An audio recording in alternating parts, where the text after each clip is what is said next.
Ang angas pa rin tingnan, no? Hindi pa inayos yung buhok niya na yan. Natural lang yan, mga kabarbers.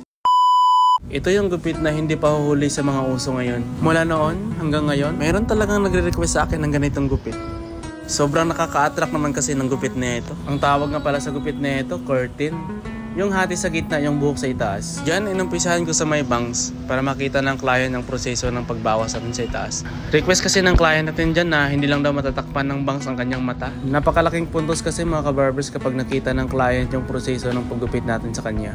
Pagkatapos kong kinuha ang saktong haba ng kanyang bangs, bali nagbawas naman ako sa pinakagitna, papunta dun sa may likod. Kasi yan yung gagawin nating sukatan sa pagbawas sa magkabilang gilid. Tapos kung binawas yung pinakagitna, nagbawas naman ako dito sa may kaliwa. Yung pinakagitna yung kinuha kong sukatan, tinuloy-tuloy ko lang papunta dito sa may likod. Yung pinakagitna nga pala mga kabarbers, ang kinuha kong sukatan yun yung kanyang bangs. Bali, kinukonek-connect ko lang yung buhok niya sa itaas. Yung bangs, kinunik ko papunta sa itaas. At saka yung itaas naman, kinunik ko papunta dito sa magkabilang gilid. Tawag daw sa prosesong to mga kabarbers, cross cutting. Napaka-effective naman kasi ng proseson to. Kaya ito palagi yung ginagamit kong paraan ng pagbawas sa itaas.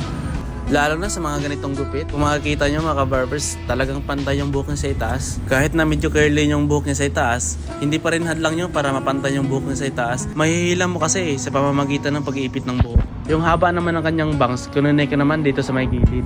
Tinuloy-tuloy ko lang, paikot, para siguradong pantay ang kanyang buhok.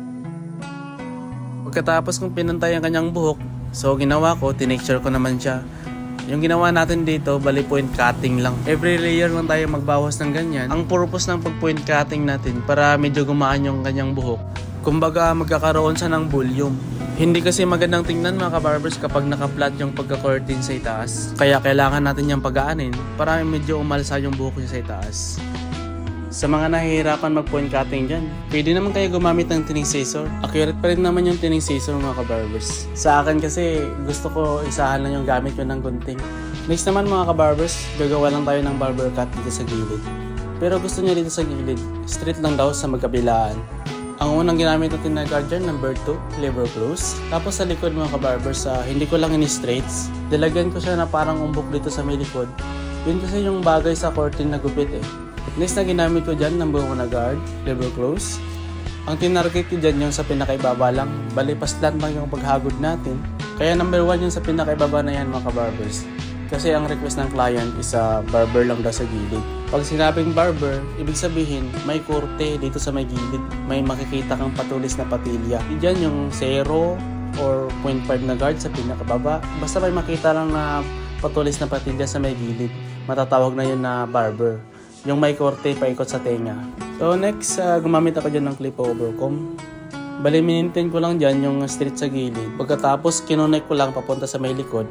Yung sa likod naman, bali pinangganda ko lang yung umbok. Tinanggal ko lang yung sumusobrang buhok. And then, nilinisan ko muna before ako nag-blade. Mahalaga kasi yung linisin muna bago mag-blade para makita mong tinatarget mo at saka hindi din yung pressure sa client. May mga client kasi na nakakatihan na sa buhok pero hindi lang nila sinasabi. Kaya napakahalaga talaga mga kabarbers na linisin talaga kapag nagugupit tayo. After kong nag-blade, pinerfect ko naman yung korte sa gilid at saka dito sa may temple. Yan kasi yung nagdadala ng highlight sa isang gupit eh. Lalo na't perfect yung korte dito sa may gilid. For the last process, plangketa para matanggal na yung sumusobrang buhok. Dito mga kabarbers, hindi na napalagay ng wax yung ating client. Kasi sabi niya dito, maliligo lang din naman siya eh. Masasayang din kapag lalagyan ng wax. Kaya ganyan din yung resulta ng gupit ng ating client. At saka nagmamadalisan ng time na yan. So ito ng resulta mga kabarbers. Grabe, hindi talaga nahuhuli sa uso yung gupit na ito.